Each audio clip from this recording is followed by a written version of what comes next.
안녕하십니까. 광주광역시의회 의정뉴스입니다. 광주광역시의회는 지난 11월 1일부터 12월 13일까지 43일간 제329회 제2차 정례회를 개회하고 올 한 해 모든 회기를 마무리 지었습니다. 이번 정례회에서는 광주광역시와 시교육청, 산하기관에 대한 행정사무감사를 실시하고 2025년도 본예산과 2024년도 제2회 추경예산안을 심의 의결했습니다. 또 예산안 7건, 조례안 27건, 동의안 8건, 건의안 1건, 총 43건의 안건을 처리했습니다. 한편 박필순 의원 등 3명의 의원의 5분 자유발언과 환경복지위원회와 행정자치위원회의 현장 방문이 있었습니다. 지난 11월 1일부터 14일까지 14일간 실시한 행정사무감사는 총 91개 기관을 대상으로 시정과 교육행정 전반에 걸쳐 개선이 필요한 모든 분야에 대해 시민 눈높이에서 현장의 정책을 바로잡는 데 집중하였으며 그 결과 5개 상임위에서 시정처리 요구사항 641건, 제안사항 293건으로 총 934건을 처리했습니다. 다음은 2025년 본 예산안 소식입니다. 예산결산특별위원회의 밤샘 개수 조정을 거친 광주광역시 일반 및 특별회계 세입세출 예산 총 규모는 전년도 대비 7,001억 원이 증가한 7조 6,043억 원이며 광주관광 붐업방송 프로그램 제작 지원 등 125개 사업에 대해 255억 3천만 원이 감액되고 종합사회복지관 종사자 인건비 등 37개 사업에 대해 36억 4천만 원이 증액 의결됐습니다. 또한 시교육청 예산은 전년도 대비 1,934억 원이 증가한 2조 8,752억 원이며 AI 팩토리 구축 사업 등 10개 사업에 대해 48억 7천만 원이 감액되고 고등학교 교육환경 개선 사업 등 20개 사업에 대해서는 42억 6천만 원이 증액 의결됐습니다. 다음은 추가 경정 예산안입니다. 광주광역시 2024년도 제2회 추경 예산은 기정 예산 대비 847억 원이 증액된 7조 8,617억 원이며 중증 뇌병변 장애인의 날 활동 지원 등 10개 사업에 대해 79억 4천만 원이 감액되고 소방특별회계 전출금 등 17개 사업에 대해 97억 6천만 원이 증액 의결됐습니다. 또 시교육청 제2회 추경 예산은 기정 예산 대비 950억 원이 감액된 2조 8,874억 원이며 AI 팩토리 구축 사업 1건에 대해서는 2억 원이 감액됐습니다. 상임위별로 처리한 조례안으로는 의회 운영위원회에서는 광주광역시의회 지방공무원 복무조례 일부 개정 조례안 등 1건, 행정자치위원회에서는 광주광역시 광주영어방송재단 설립 및 운영조례 일부 개정 조례안 등 10건, 환경복지위원회에서는 광주광역시 장기요양원의 처우 개선 및 지위 향상을 위한 조례 일부 개정 조례안 등 3건, 산업건설위원회에서는 광주광역시 산업단지 활성화 조례안 등 7건, 교육문화위원회에서는 광주광역시 대학생 등 학자금 대출이자 지원조례 전부 개정 조례안 등 6건, 총 27건의 조례안을 의결했습니다. 또한 광주광역시 학생인권조례 폐지 조례안은 부결되었으며 광주광역시 사회서비스원 출연 동의안 등 동의안 8건, 지방의회 자주성과 독립성 확보를 위한 지방의회법 제정 촉구 건의안 1건을 처리했습니다. 신수정 의장은 폐회사에서 집행부는 이번 행정사무감사와 예산심의 과정에서 의원님들께서 제기한 문제들과 제안 사항에 대해 신속하게 후속 조치 방안을 마련해 줄 것을 당부했습니다. 또한 시의회는 행정사무감사 후속 조치 점검은 물론 예산의 효율적인 집행 여부를 꼼꼼히 살펴가겠다고 말했습니다. 한편 지난 12월 3일 기습적인 비상계엄령 선포로 국격을 실추시키고 국가를 위기에 빠뜨린 윤석열을 탄핵하고 2025년에는 푸른뱀의 해 을사년의 의미처럼 새로운 시작과 발전을 이루는 한 해가 되길 바란다고 말했습니다.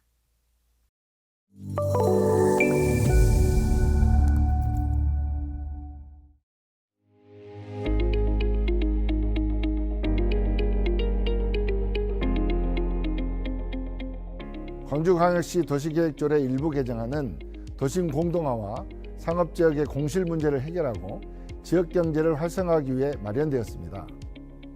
핵심 내용으로는 상업지역 내 주거 복합 건물의 비주거 의무 비율을 기존 15%에서 10%로 완화하는 것입니다. 이를 통해 시장 수요에 맞는 합리적인 개발을 유도하고 상업시설 과잉 공급 문제를 완화하는 것이 목표입니다. 이번 조례 개정을 통해 상업지역의 공실 문제를 완화하고 민간 투자를 활성화하여 도심에 새로운 활력을 불어넣을 것으로 기대됩니다.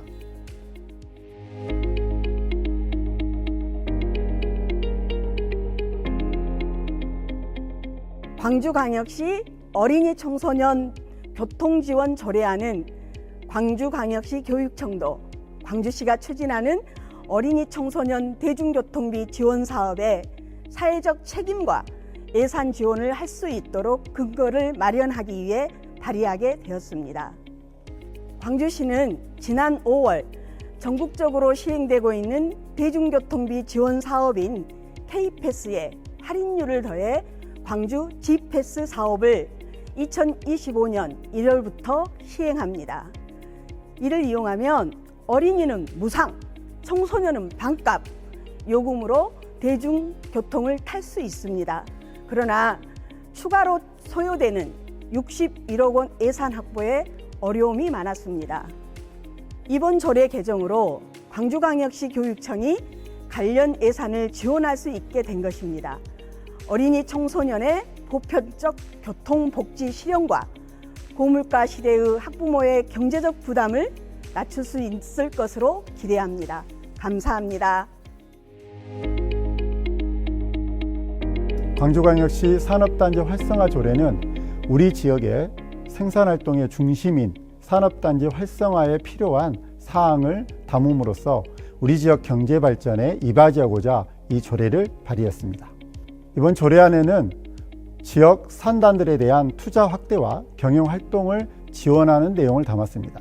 특히나 최근 이슈가 되었던 산단 근로자 통근버스 등의 교통에 대한 지원, 그리고 거주 환경과 편의시설 조성 등의 근로자 복지를 지원할 수 있는 내용을 담았습니다. 또한 광주시와 우리 산단 간의 업무 협력을 강화할 수 있는 내용을 특별히 담았습니다. 이 조례를 통해서 우리 산업단지 내에 기업들의 경영 활성화로 우리 시민들의 일자리가 지속적으로 늘어나고 근로자의 권익 신장과 복지 향상을 위해서 행정적으로, 재정적으로, 지속적으로 지원이 이루어질 것으로 기대됩니다.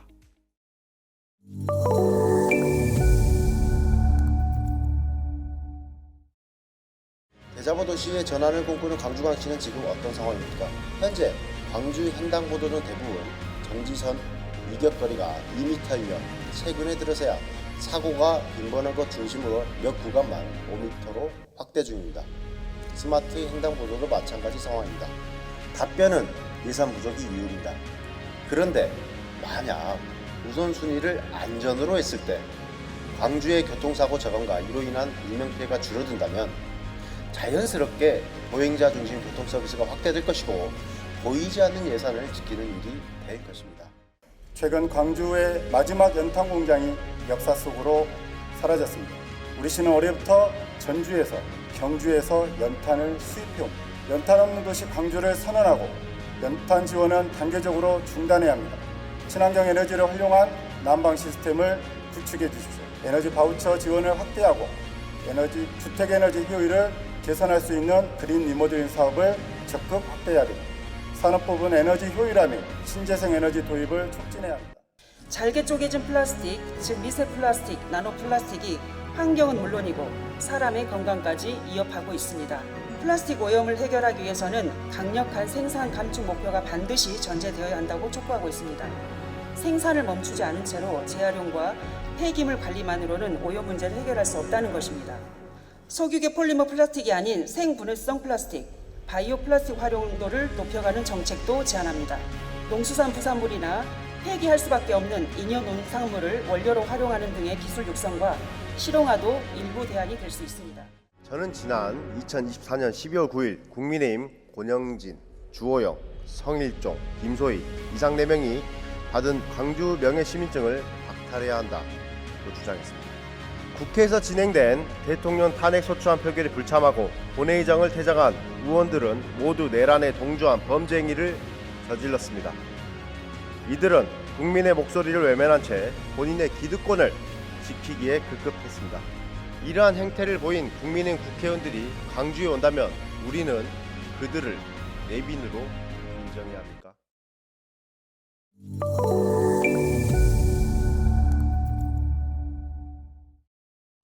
환경복지위원회는 지난 11월 21일 호남권역 재활병원을 방문해 공공어린이 재활의료센터의 건립 추진 상황 및 운영 현황을 점검했습니다.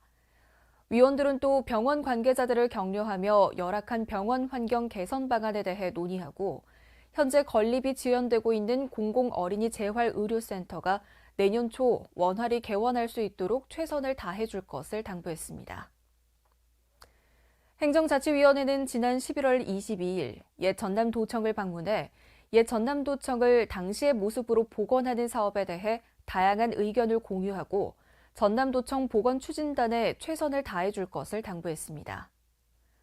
안평환 위원장은 옛 전남도청 복원 사업이 광주 시민이 수호한 공동체 정신을 계승할 뿐만 아니라 새로운 변화를 통해 미래 세대들이 함께하는 공간이 되길 기대한다고 말했습니다. 광주광역시의회가 지난 11월 6일 행정안전부가 주관하는 2024 전국지방의회 우수사례 경진대회에서 임미란 의원이 대표 발의한 광주광역시 공공심야 어린이병원 지원 조례가 최고상인 대상을 수상했습니다. 이로써 광주광역시의회는 전국 최다인 6년 연속 수상이라는 쾌거를 거두게 되었습니다. 어느덧 다사다난했던 2024년 갑진년 한 해도 저물어가고 있습니다. 나쁜 기억은 모두 잊고 좋은 기억들만 간직하며 소중한 분들과 따뜻한 연말연시 보내시기 바랍니다. 이상으로 광주광역시의회 제329회 제2차 정례회 의정뉴스를 마칩니다. 시청해주신 여러분 고맙습니다.